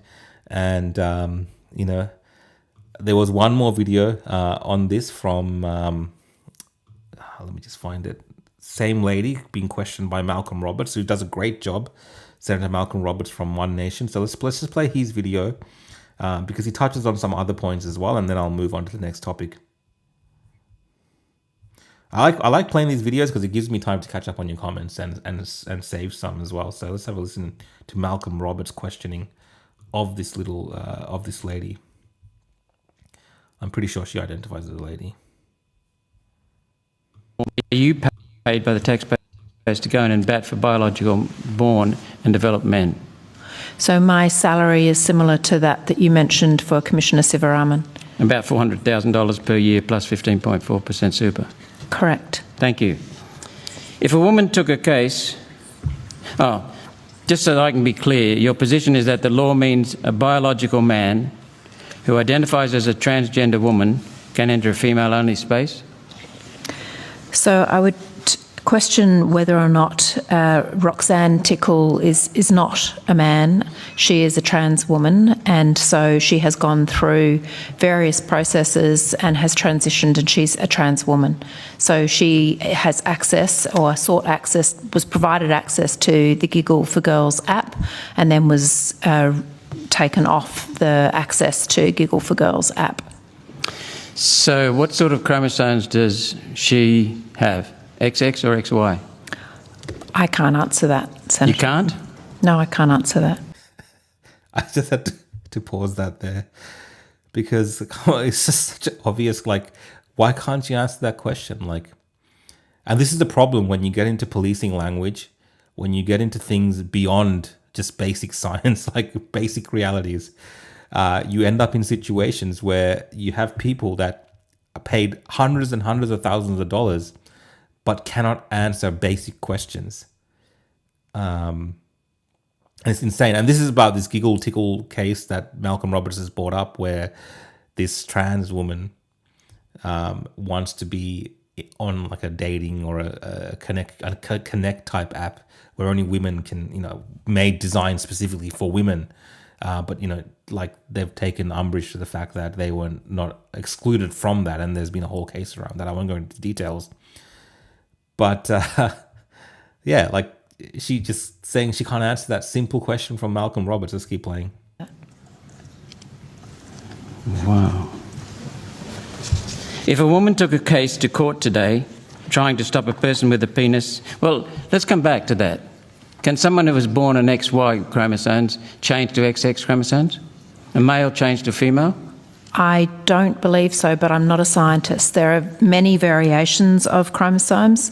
There are hormonal variations, there's chromosomal variations, there's genitalia variations, there's a lot of variations which are along a spectrum.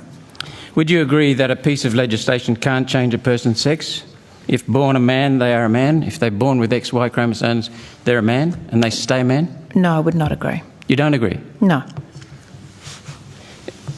If a woman took a case to court today, Dr. Cody, trying to stop a person with a penis who identified as a female going into a women's bathroom, which side would you be arguing for if you were there as a friend of the court?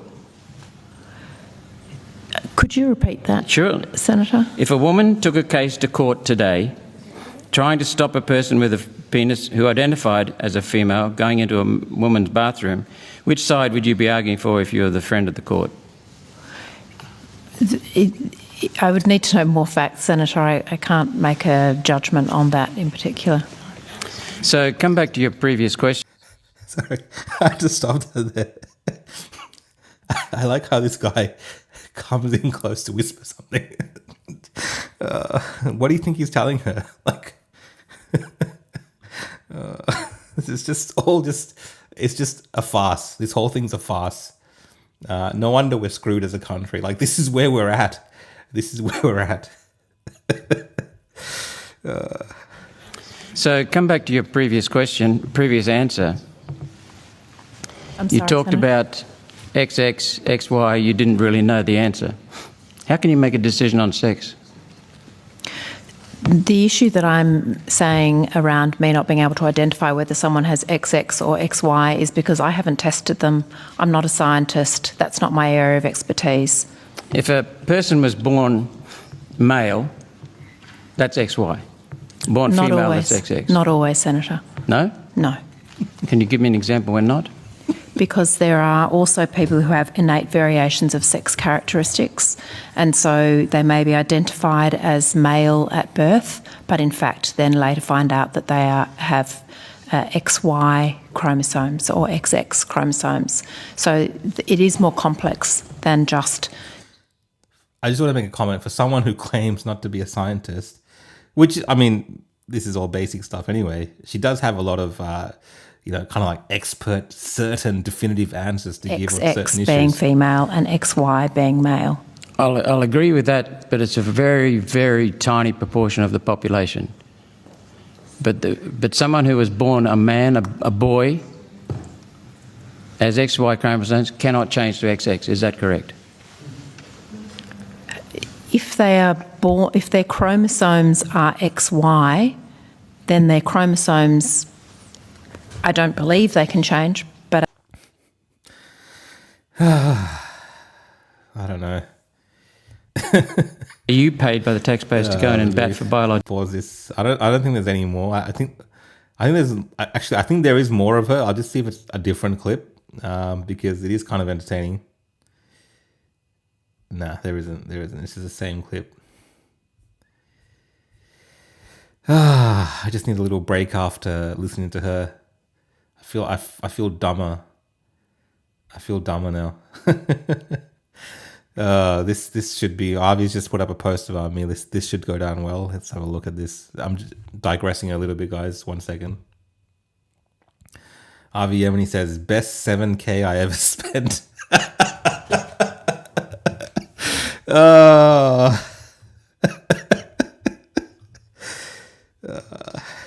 I'm gonna send him my bloody request.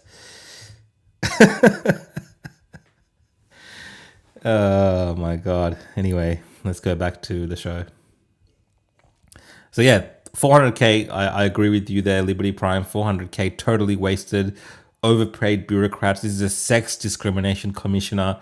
She seems to have absolutely no idea of sexes, anything to do with sex.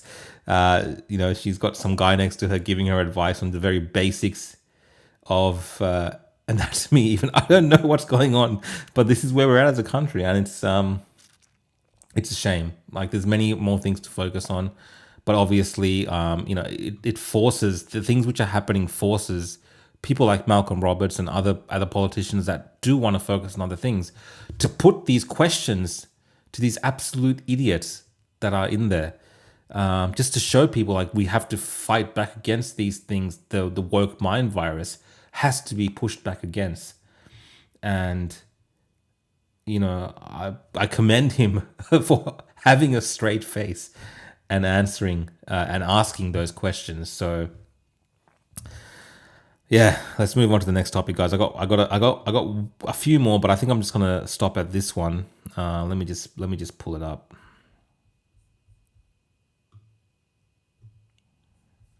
If I can find it. If not, no, I've lost the topic that I was doing. Oh no, here we go. All right. All right, let's read this headline. Commonwealth Bank customer baffled by invasive question after trying to withdraw $300. Now, we've seen stories like this before with banks asking people questions when they're trying to take out their own money. But $300? $300. Someone trying to take out $300 at a teller and the bank's asking these questions. I mean, how desperate are they getting to ensure people either don't have access to cash, is one theory, or the other one is that they really want to push people over to using just digital services, right? But $300 and being asked questions when you're trying to get that from your money from the bank. Let's have a read of the article. I'll just make this bigger as well. Nope.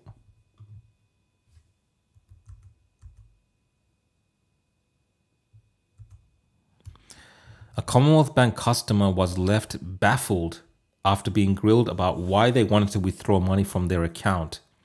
The customer said they went to their local branch ahead of the bank's planned maintenance on September 27th, which was set to impact online banking, payments, and merchant terminals. On arrival, they approached the teller and asked to withdraw $300 before claiming they were met with invasive questions. I asked to get cash out so I know I would be okay. They then proceeded to ask very invasive questions they wrote on Reddit, like, what will you be doing with the money? Why $300?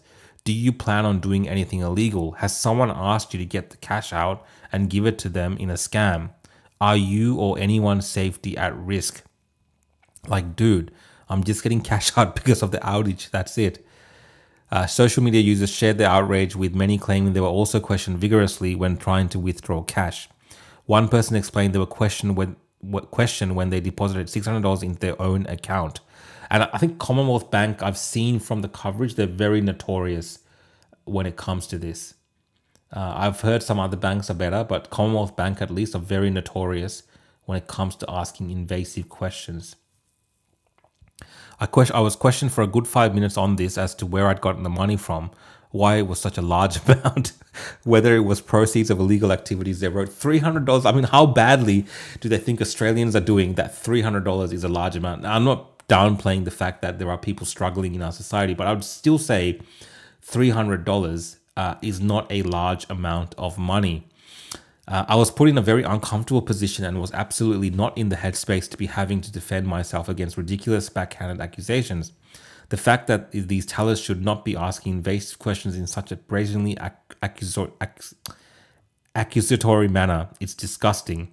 You've made me feel like a criminal when you're not doing anything wrong. People should be able to access their own hard-earned money without being questioned by insufferable, rude bank tellers. Another person commented, this does seem to be the norm now. I mean, I get it for large amounts of money, but why the grill you over for $300 is a bit strange. But yeah, I'm bringing up this topic again to circle back to what we started talking about at the start, where we're seeing invasive technologies. We're seeing the rise of digital ID, digital currencies being touted, and we are seeing more and more control over how we use things that belong to us naturally, whether it's our speech, our freedom of association with other people, and whether it's our own money. For whatever reason, we've had to, this banking system that's, been around for a long time, we use their services with our own money. But now they really want to have control over our money as well in ways that we never imagined possible. And again, we were talking about this a few years ago, and it was large amounts of money. So if it's $10,000, $20,000, yeah, the bank might ask you questions about why you're taking that money out, just maybe as a security risk. And even for that, people were against that. But if you're talking about, under $1,000, if you're just moving $300 from your account and you are personally there with your ID and things like this, come on, it's getting a bit crazy. And it's true, you could just answer the question and give a simple answer and walk away from it. And maybe the bank's doing their due diligence in ensuring safety, because there are a lot of scammers around these days. But it does, I think, it is problematic where this is all headed. And I'd love to know your thoughts on this. I love this comment from Vera, who says, I would have just told them that I need to buy a few kilograms of fruit and veg, bread and milk. That's about $300. Yeah. I mean, this is not exorbitant. Like, there's not much you can do with $300 these days, even. Molly North being a bit cheeky, tell him your mom charges $300. And there was that amazing video from those, I'll see if I can find it actually, because it's pretty funny, from the brothers from the Sydney brothers. What's their names?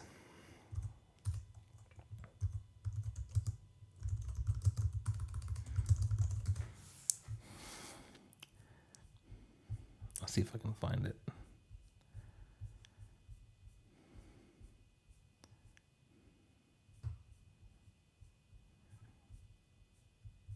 Maybe I'll find it for the next episode. It's just two Lebanese guys from Sydney, and they went into the bank, and the bank teller would ask them why they're withdrawing money, and they'd just give like messed up reasons. So people like saying like buying dildos and things like this. They'd give just messed up reasons for why they were taking the money out, and the bank tellers were just getting extremely uncomfortable. So that was a really funny video, but I just can't. The names are not coming to me right now. Look, guys, thank you for joining in for today's show. The last 15 minutes, I'm going to do an open floor. If you have any questions about any of the topics that we discussed tonight, throw them out there. If you have any questions for me, put them up there as well. It's more of just a bit of back and forth and answering questions for the last 15 minutes before we close off the show around 11 p.m. here in Melbourne time. But it's been fun today. It's been fun. I'm out on the road here. I've got the setup all going. The new mic audio is working good. Someone said I've had my hair looks good. Let me just pull that up. There's a nice comment there. Let me just pull that out. If I got that, did I save it? No, I didn't save it. But thank you for the comments about my hair. I haven't had a haircut. It's just how it's kind of turned out. But if it looks better, maybe I'll just do it this way going forward. Equity. I got a super chat, mate. Thank you. Men not getting jobs because they're men is actually a bigger problem. Women run HR.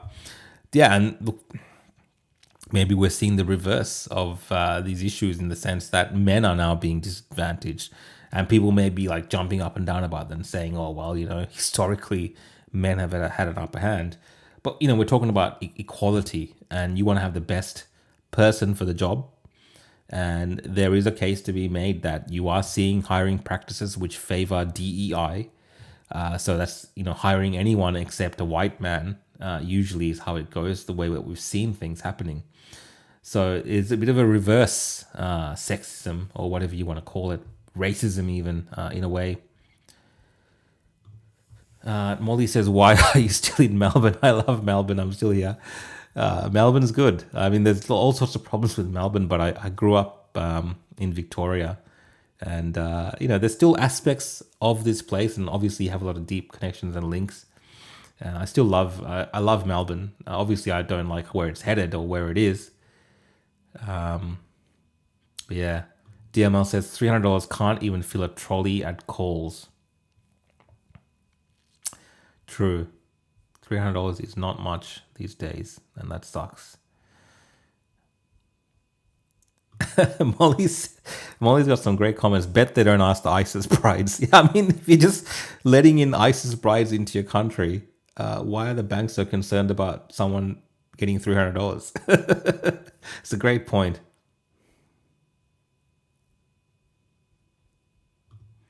Wolfie says, got my UK stream and your stream going, Rukshan. Jesus Christ is king. Mate, do you do your own stream, Wolfie? Is that what you're saying? Maybe I should check it out, or you're watching someone from the UK. And I do concur with the last part of what you said.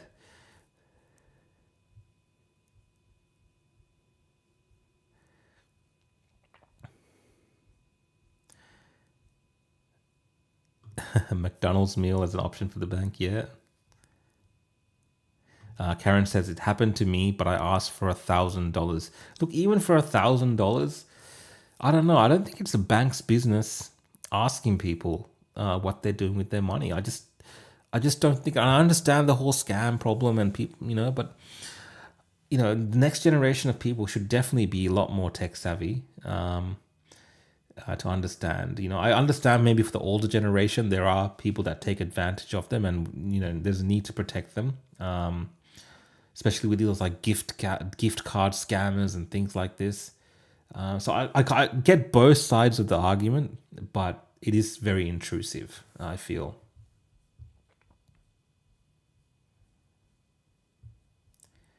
DML says, when's Benji starting his tech review channel? Is he starting a tech review channel? My goodness.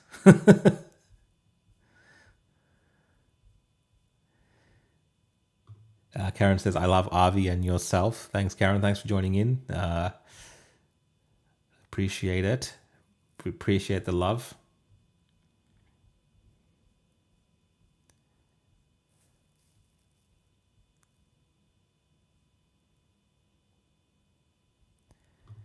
Chris Mendes says, as a Sri Lankan, what's your thoughts on the recent increase on hatred towards Indians? Yeah, and look, I think the thing is, when you talk about Indians, anyone else that's from the subcontinent, like as someone with Sri Lankan heritage, like I can tell the difference between, usually anyway, Sri Lankans, Indians, Pakistanis, Bangladeshis. Like you can kind of tell the variations, Nepalese, you can tell the differences. But I understand again, then for other people, they look at everyone and just go, oh, you're all Indian. And it's the same thing, right? Like we might sometimes, immigrants might not be able to tell the difference between someone from New Zealand and someone from Australia until you get accent. Maybe you can tell then. You just look at people as like one ethnic group, or you'll be like, oh, that's like, Indian people. This is like white people. This is like British people, right? So we all get classified as Indians. So I understand that there is this growing sentiment of people that blame, especially when you look at mass immigration, they blame, Indians, predominantly right now, Indians and Chinese, right? They blame Indians and Chinese. Indians more so for whatever reason, like they're kind of the punching bag right now when you look at this topic of mass immigration, even though if you look at the numbers between Chinese and Indian students or just in general immigration, like it's pretty much similar in a way. Yeah, look, it's definitely something that I've discussed a lot over the last couple of months when I talk about mass immigration. I feel personally, I feel bad for let's just talk about the issue of students, for instance. I feel like the students are also being exploited by the system. So I don't necessarily blame the individuals. Like I don't blame the immigrants that are coming to this country. Like Australia is an amazing, wonderful country when you compare it to many other parts of the world, especially depending on the conditions you have in, for instance, in India or anywhere else in Asia. So, of course, it makes sense that people would want to come here. Now, do I necessarily blame the people that do come here legally? Especially if you're coming legally, I don't blame them specifically for wanting to come to Australia. I do blame, though, however, the policymakers, right? And I do blame people that are in this country now who are of those backgrounds, who hate this country and openly participate in the hatred of this country. They add to this. Why would you hate on the country that's given you so much? So there's a lot of people like this. You don't see much of that, personally, I believe, from the Indian communities. Like they're very well, at least historically, been more assimilated and integrated because coming from a Commonwealth nation where, you might not like the accent or whatever, but English is still a language that's proficiently learned there to some extent. And that's why you have Australian companies setting up bases in India, for instance, to do their customer service and things like this. Again, not perfect, I'm not saying, but there is a bit of a crossover there because of the deep history that part of the world has with the British. And that was actually one of the reasons originally that they came up with these ideas of immigration and we're going to get people from the Commonwealth and so on. But having said all of that, attitudes matter. And there is this growing tendency among communities to, look at group interests, to look at their interests first, to do what's comfortable especially for new immigrants, where they're not assimilating, or they're not, even the communities that are pre-existing here are not pushing them to assimilate. They're getting them into these enclaves early and creating like these sub-societies within Australia. And I think that's bad overall for immigrants. The issue of mass immigration impacts everyone, right? If you are an Australian citizen, regardless of your ethnic background, you should be concerned about immigration policies, because it'll impact you, it'll impact your job, it'll impact your children, and so on. So it impacts everyone. And sadly, I feel like many immigrants don't understand that. They just look at it as a race issue. They look at it as an issue that's been divisive, that's been pushed by certain extreme elements, whether it's on the left and the right. There is definitely elements of racism from parts of the extreme right that make this a purely race issue. But the majority of Australians, I don't believe, that's the interactions I've had with them, they don't think like that. What they're worried about and what they're concerned about is the fact that, you know, this country is being overlooked, that the values of this nation, the foundational values, the Christian values, and the things that which make Australia great, which make Australia appealing originally, are not being observed or done in a way where it preserves that for future generations. And I think they're very valid things to be concerned about. They are things that people from parts of Asia, like India, should understand, because one of the things that the governments there do, the people that they do, is they very much so fight very hard to preserve their cultural identities, to preserve their history, and to preserve the religious foundations of their countries. Like, these are people that fight very hard for that. So they understand the concepts, and I believe like most of them understand the value of doing that in Australia. But there are elements within the left in Australia, within a certain political class, which would prefer people that are coming newly to Australia to not integrate, because it's easier to control them, right? The last thing you want, right, is immigrants like me who over time, right, have figured out, you know, like through being a part of Australian society since a very young child, to growing up in Australia, to going to university in Australia, to understanding the political system in Australia, to understanding how the government here lets us down, to be a part of valuing Australian culture. The last thing they want is people like that, because we start questioning the government here. We start pushing back, we start fighting back in the interests of the country, in the interests of preserving what's great about this country. They would much rather a group of dumb immigrants, in the sense that they don't really know anything about the country, they don't really care, they don't even learn the language, they're just fighting amongst themselves on certain issues. They hate the country. It doesn't matter, but they'll at least vote for Labor. I'm just using this as an example. So this is like all hypothetical, right? That's what they want. If they're going to have hundreds and hundreds of thousands of people that don't really know about the country, that don't really care about policies, that aren't really looking into what the Labor Party is doing, or the Greens are doing, or the Liberals are doing, they're not really like if they're not invested in the country, but they're a vote, right? This is what governments have wanted since the very beginning. That's what they want: compliant, dumb populations that have no idea of what they're doing and how their funds and taxes are being misused, but they will vote for them. And that is why they want to dumb down society. And everything's interlinked. And I get it, yeah. Sadly, right now, yeah, Indians are copying it because there's a lot of them coming. But it ebbs and flows, and it's over time. And yes, we should push back against racism. We should push back against things like this, because ultimately, for me, I see it as something that we should be encouraging existing Indian Australians to come over to the side of conservatism, to come over to the right, to start fighting back against mass immigration and things like this. Because right now, regardless of all the hatred that these Indian groups and things are getting, they're actually holding a much higher level of power in real world terms when it comes to the direction this country is heading. And that is actually what matters at the end of the day. So, and there are people that will look at the racism and things like this and be like, so what? I mean, they cop racism everywhere. They don't really care. But they're more interested in obtaining power and building that power. And that's what you've seen in the UK. So despite racial attacks, despite things and jokes and memes and things that you say about Indians and things like this, those groups are actually doing very well in terms of, obtaining real power within Australia. And that's just going to keep happening. And if you don't, if you're not politically smart enough to understand that you need, the reality is that you need some of these people to, shift to the right a little bit to change direction. That's how I think. I don't believe in mass deportations and re-immigration of Australian citizens just because they're a different ethnic background or different heritage. I think that's not ever going to happen in Australia in a realistic manner for actual citizens, which is some of the proposals that are being made by people.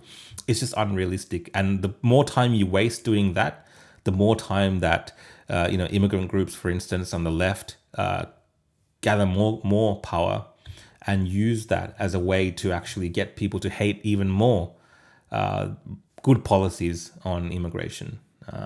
But yeah, I went on for a bit on that. So, but it's a topic of interest for me, and I have a lot of different thoughts on it, and can't really express them just in one way. Thanks for the super chat. I just got another super chat. I'll just read that out. It's from Dean. So hair looks like brown Brad Pitt's. And here's some money to stir up Avi, who's obviously watching. Hi, Avi, and thanks, Rook. Yeah, I think Avi does. Avi also hate watches, but doesn't hate watch me because, he hates my content or anything like this. He hate watches me getting super chats. So guys, if you're interested in ticking Avi off, the best thing to do is to do super chats when Avi is not around, right? Just do it on the Rukshan On X show. Or even if you watch the Opposition podcast, we'll be on tomorrow night at 7 p.m. Do super chats just on my YouTube channel. That is what really gets under Avi's skin, the distribution of money. I won't say anything further on that. All right, let's read some other comments.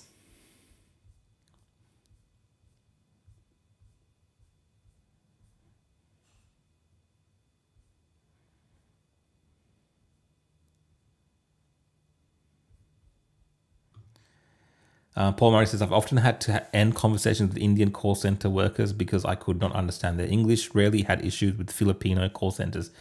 Yeah, I mean, it's a mix. There are companies here like that just get really poor, like the cheapest options. Like it's just like, yeah, I mean, I've had different experiences with call center places, and a lot of them obviously are scammers as well.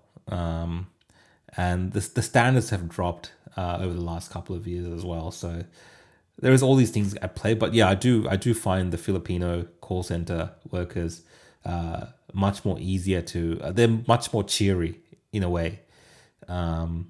Whereas some of the Indian call center workers, when you're dealing with them from overseas, they seem very resentful, and they feel like they shouldn't be in that job. There's something like this going on. Anyway, I could be misinterpreting things, but I've had some really angry exchanges with Indian call centers for whatever reason, but maybe I'll go into those stories some other time. Gary says there's extreme racism coming from the left as well. Yeah, definitely. I mean, the left is actually all about racism, to be honest. There is racism on the right for sure. In terms of the far right, there is a type of racism. From the white ethno-nationalist groups, for instance, they have a certain type of racism as an example. But on the left as well, the left's racism is all the racism of victimhood. They see everyone that looks like me as a victim. So, the left believes that I should be voting for my group interests as a brown person, and that technically that should be to the left because they're the people that will protect me. Like they see me like someone that needs to be protected. So there is underlying tones of racism in the left, which are just a part of the left. Like everyone's a victim because they're not, they're a different color, for instance, in Australia. I sense that anyway. Paul Murray says Dandenong is full of the unintegrated. I mean, I grew up in Dandenong. I went to school in Dandenong, and yes, it's it's technically the most multicultural place in Australia, I believe, in terms of all the different mixes of ethnicities that are there. And yeah, it doesn't really work that well because Usually it's enclaves. Right now it's like African enclaves. We had Afghan enclaves there as well. And usually, again, people just doing their group interest thing. School was very interesting. Like Dandenong High School in the 90s and the 2000s was a very interesting place. The world wasn't as divisive as this, but there was a lot of like, that was like that's where I kind of learned to coexist with people from different backgrounds, because that was like the deep end of everything that you can imagine. For a Victorian area, at least in Dandenong, and going to school in Dandenong High School was somewhat similar to that, with the different ethnicities that were all there, and a lot of hotheads, obviously.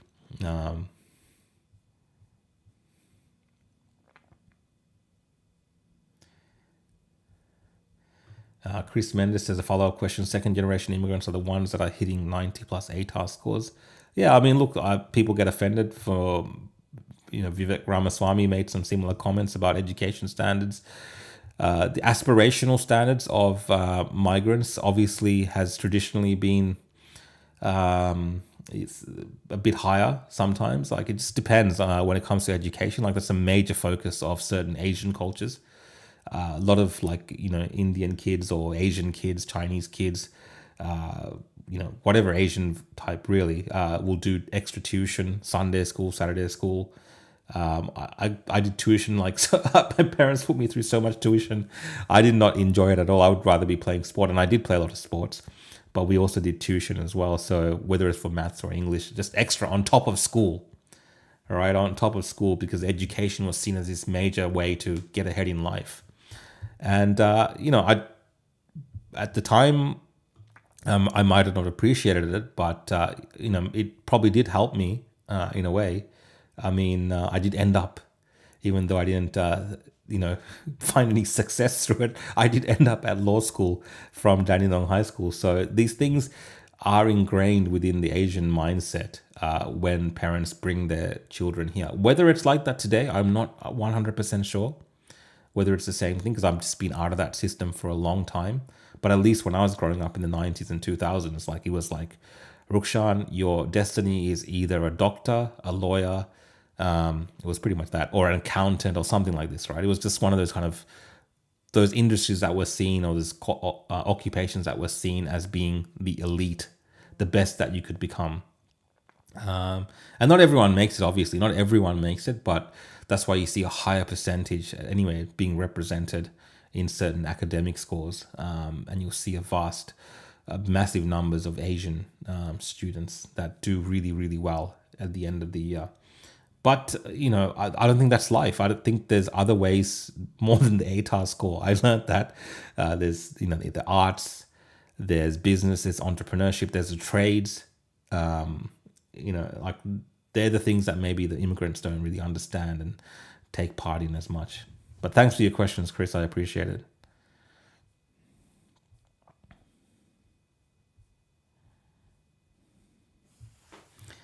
Julia says illegal should be sent back. Yeah, I have no time for illegal immigrants and fake refugees. I think they should be deported and sent back. There is a lot of these individuals in this country, a lot of fake refugees. The whole system is being abused. I know for a fact, I've been in conversations with lots of different groups of people, just in general. And this is going back a few years. And people know that they're raw in the whole system. These immigrant community groups know that they're not refugees. They just know they're faking it. They're literally in the presence of these community groups discussing ways on how to rot the system, because they believe that white people are stupid enough to believe it. And they do. And you tell them that it's happening. I actually think the left knows that it's happening. There's been very small numbers of actual instances of genuine refugees coming to Australia. A lot of them have been economic refugees, people that have the means to get out of for whatever reason, and I think a lot of them have been faking things as well. Obviously, during war times and stuff, there's different situations, like the refugee influx we had after the Vietnam War, things like this. There's been certain wars, like in Afghanistan and stuff. Yes, we've had certain wars in the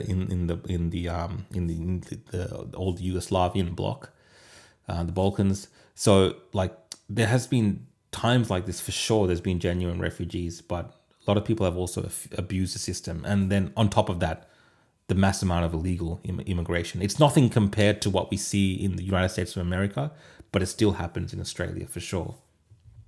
And they should be deported, of course.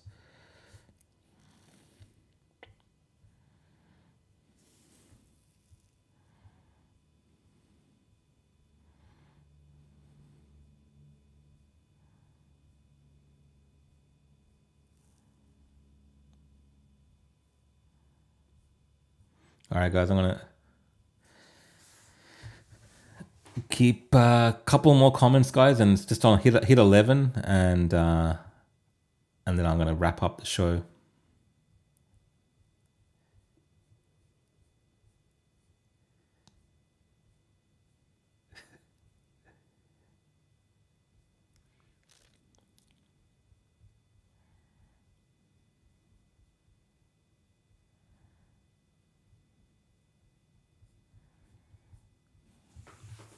Dean Adams says a very small percentage of white Australians study medicine, sadly. I don't know how accurate that is, Dean, but what I actually think is happening is like, let's just put what I'm going to term it as what you've said, white Australians. Like there's a diversity of career options for people. I don't think medicine and being a doctor is the be and end all. And as someone with Asian heritage, I feel like, white Australians specifically explore different options, whether it's the trades, whether it's the arts. And I think there is something to that. There's something to doing like sports. It's not just about, doctors and medicine and things like this. And I get what you're trying to say. I totally get what you're trying to say. And there may be some facts to that as well. But I just feel like it's good to have that, I wish I didn't do law. Like, I wish I didn't go to law school. I wish at school that I understood that, I could have, sooner started my photography business straight out of school instead of wasting time at law school. Because when I was younger, I was always inclined to be doing things like making videos. I was very good in media studies, for instance, and I was making short films and short movies during high school and taking part in arts and theatre and things like this, right? I was even in the chorals, even though I couldn't sing. The chorals team, I was chorals captain, even though I can't sing. So I was very much interested in the arts, and I wish that I pursued those aspects of my life before wasting a few years in law school. So there is something about this kind of mixed education system that we have in Australia. I don't think we had to all aspire to be doctors and lawyers, is what I'm trying to say.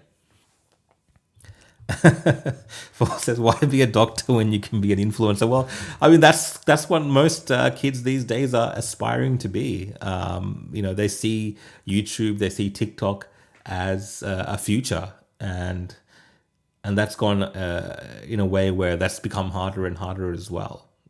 So everything requires work these days. There's no shortcuts in life, I think.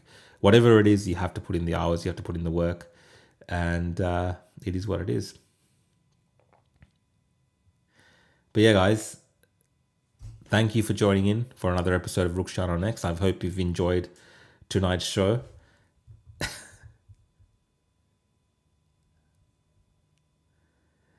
Anti-Elon has been saying a whole heap of stuff I've seen. I'll give you one option, Mr. Law School, one option only, Mr. Very much interested in the arts.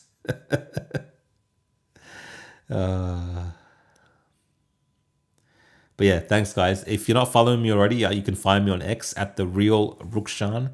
So let me just quickly show you my X if you're not following me on X, because I think, look, X is where I hang out, because it's at least the most free platform in terms of allowing certain conversations to take place. I find Instagram very emotionally charged, and people get very triggered on Instagram. Facebook is good. Facebook as well, you can find me. But yeah, if you're not following me on X, guys, go into X and hit the follow button. It should be somewhere around here. Then you can also find me on Facebook. I'll just show you my Facebook as well. So joining the conversations, because Facebook actually has awesome conversations. It's a very Australian audience, as opposed to, my Facebook's not logged in. But yeah, Find me on Facebook as well, and great conversations happen on my Facebook. It's got one more super chat, so I'll bring that up. Paul Murray, thanks, mate. I appreciate the support. I'll read this comment. This whole stream is way more chilled without Avi. I agree. Julie, thanks for joining in. It's been entertaining. Thank you. So yeah, thanks guys. I appreciate it. Hope you enjoyed. I'll see you guys tomorrow if you want to join in. We've got the Opposition podcast at 7 p.m. And we're going to be talking about a few things that are happening in Australia on that show. And then I'll be back again the week after on Monday for Rukshan On X.